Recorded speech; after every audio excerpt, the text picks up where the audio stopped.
Hey guys, welcome to another video. This week, as promised, I'm finishing up my flower pot fairy garden from last week. If you haven't seen that, please go ahead and check out part 1 before I continue on with part 2. So starting exactly where I left off, I've just placed the house on top of the area where I wanted it to sit, and I've decided to glue the fence posts into place.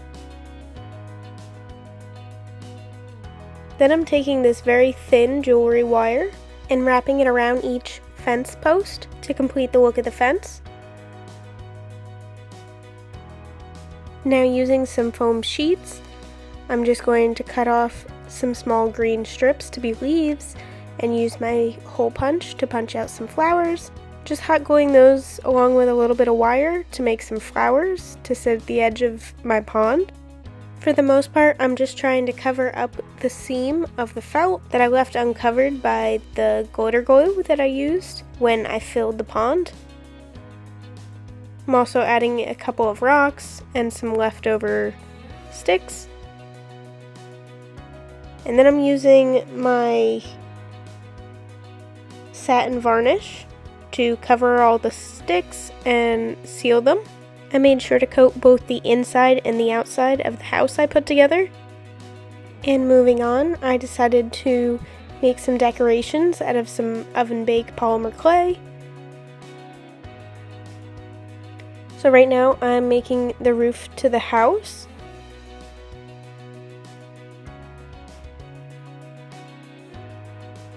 I'm also using some of the clay to make a small mushroom to mimic the shape of the roof of the house. And I'm using the end of one of my markers to hollow out the bottom of the mushroom top.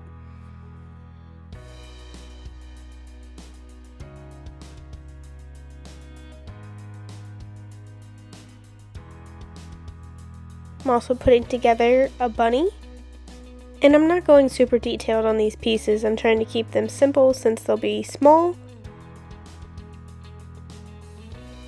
And since this is oven baked clay, I did just follow the directions on the packaging of the clay and left the smaller pieces in for about 15 to 20 minutes, while the roof of the house took about a half an hour.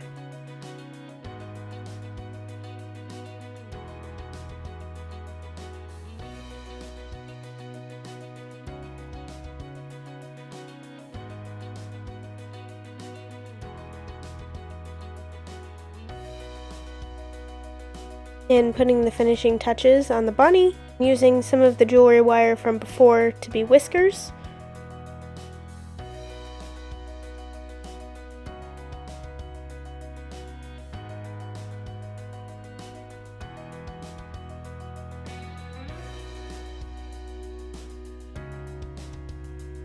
And while the clay bakes in the oven, I'm just taking out some Spanish moss and I'm going to paint it green. You can buy moss for arts and crafts in different colors, but this is what I had, so I decided to paint it.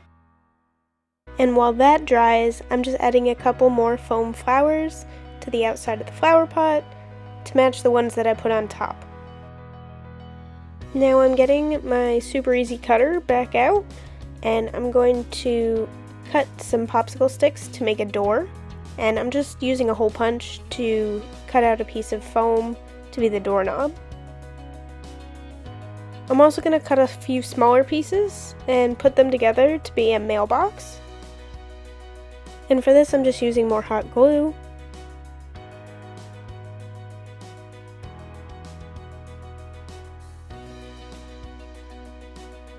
And as a finishing touch, I just cut out a small red flag using some of the foam. And for the Spanish moss that I painted green, I'm just filling that in over the dirt section of my fairy garden and adding more of the foam flowers. And now I can finally start painting some of the little clay details that I made earlier.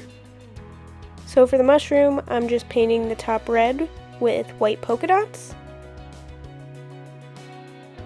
And for the bunny, I'm going to keep it simple and just make a white rabbit.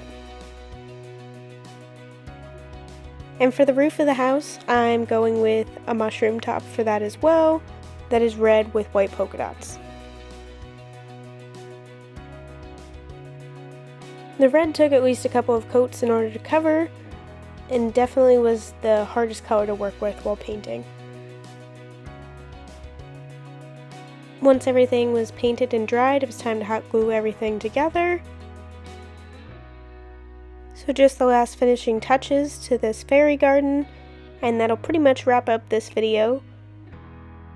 I definitely had a lot of fun making this project, even though it took way longer than I anticipated, but I also was making 2 of these at the same time, so that may have had something to do with it.